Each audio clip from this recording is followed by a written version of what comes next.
एक ऐसा शहर जो हमेशा से सपनों और सुरक्षा का दूसरा नाम था, आज उसी की पहचान पर एक बहुत बड़ा सवालिया निशान लग गया है। आज हम यही समझने की कोशिश करेंगे कि दुबई में आखिर हो क्या रहा है। तो चलिए थोड़ा गहराई में चलते हैं। दुबई की कहानी में ना एक बहुत बड़ा मोड़ आया है। जहां कल तक की जो चमकदार हकीकत थी, वो आज की एक डरावनी सच्चाई से टकरा रही है। सोचिए, एक वक्त था जब लोग अपनी दौलत, अपने सपने, सब कुछ सुरक्षित रखने के लिए सीधा दुबई का ही रुख करते थे। एक सोच थी कि दुनिया में कहीं भी रहो, एक घर तो दुबई में होना ही चाहिए। लेकिन अब उसी दुबई के आसमान में मिसाइलों की चमक और धमाकों की गूंज सुनाई दे रही है, और इसने उस पुरानी चमचमाती तस्वीर को पूरी तरह से बदल कर रख दिया है। और यही आज का सबसे बड़ा सवाल बन गया है। क्या वो शहर जो सुरक्षा का एक सिंबल था, अब एक वॉर जोन बन गया है? क्या वहां भी अब डर का माहौल है? तो सवाल ये है कि ये खतरा आया कहां से? आखिर दुबई के आसमान में चल क्या रहा है? चलिए देखते हैं कि इस पूरे संकट की जड़ क्या है। देखिए, 28 फरवरी से ईरान ने ऑपरेशन लायंस रॉर के तहत जवाबी हमले शुरू किए।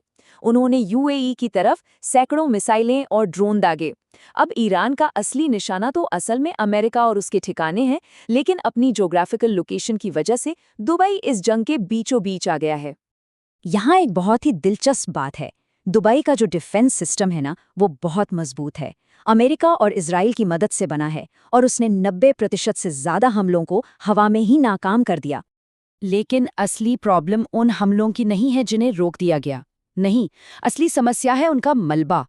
हवा में जो मिसाइलें नष्ट हुई, उनका भारी भरकम मलबा सीधा शहर के ऊपर गिर रहा है। और इसका जमीन पे जो असर हुआ है, वो वाकई में बहुत विनाशकारी है।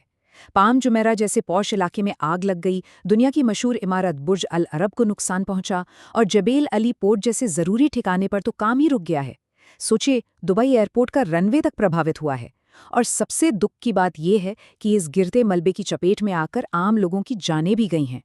इन हमलों का असर सिर्फ इमारतों और सड़कों पर नहीं हुआ है, बल्कि लोगों के दिलों पर भी हुआ है। अब बात करते हैं उस डर की जो पूरे शहर में धीरे धीरे फैल रहा है। हालत यह है कि जो अमीर लोग, जो सेलिब्रिटीज कल तक इंस्टाग्राम पर दुबई की शान दिखा रहे थे, आज वही लोग अपने देशों की सरकारों से हाथ जोड़कर कह रहे हैं कि हम यहाँ फंस गए हैं, प्लीज हमें यहाँ से निकालो। और ये सिर्फ कुछ लोगों की कहानी नहीं है। करीब 35 लाख, जी हाँ, 35 लाख भारतीय हैं जिनकी जिंदगी इस वक्त दुबई में एक अनिश्चितता में फंसी हुई है, और उनके परिवार यहाँ भारत में बेहद चिंतित हैं। करीब 700 से ज्यादा फ्लाइट्स या तो कैंसिल हो चुकी हैं या फिर लेट हैं। इसका मतलब यह है कि हजारों यात्री एयरपोर्ट्स पर फंसे हुए हैं, बस इंतजार कर रहे हैं। यहाँ तक कि पुणे से एक स्टडी टूर पर गए 84 स्टूडेंट्स भी इन फ्लाइट बैन की वजह से अपने होटलों में ही फंस कर रह गए हैं। और ये डर ना किसी एक तबके तक सीमित नहीं है।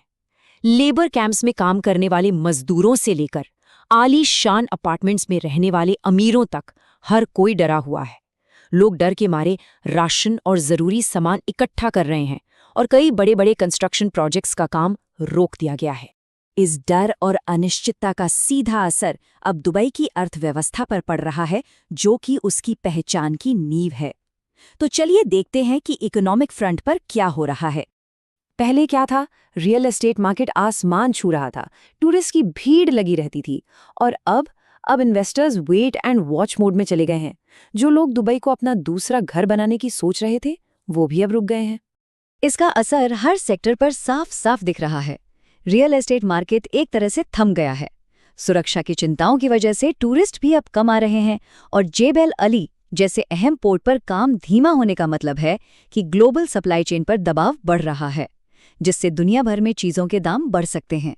दुबई में एक छोटी सी रुकावट भी पूरी दुनिया की अर्थव्यवस्था को महसूस होती है।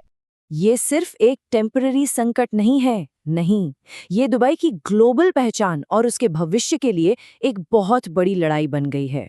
इस संकट से निपटने के लिए दुबई का प्रशासन एक डबल स्ट्रैटेजी अपना रहा है। एक तरफ वो हमलों से जुड़ी खबरों और तस्वीरों पर सख्त पाबंदी लगा रहा है ताकि दुनिया में पैनिक ना फैले, और दूसरी तरफ वो अपने एयर डिफेंस सिस्टम की कामयाबी को बार बार दिखाकर ये साबित करने की कोशिश कर रहा है कि देखिए, हालात हमारे काबू में हैं। पर हकीकत तो यही है कि जब जंग का माहौल हो तो 100% सुरक्षा की गारंटी देना लगभग नामुमकिन होता है, और आसमान से गिरता वो मलबा इसी बात का सबूत है। तो अब सबसे बड़ा सवाल यही उठता है कि सुपर पावर्स की इस बड़ी जंग में क्या दुबई सिर्फ एक और मोहरा बनकर रह जाएगा? ये कहानी सिर्फ एक शहर की नहीं है, ये उस भरोसे के टूटने की कहानी है जिस पर दुनिया भर का पैसा, टैलेंट और सपने टिके हुए थे।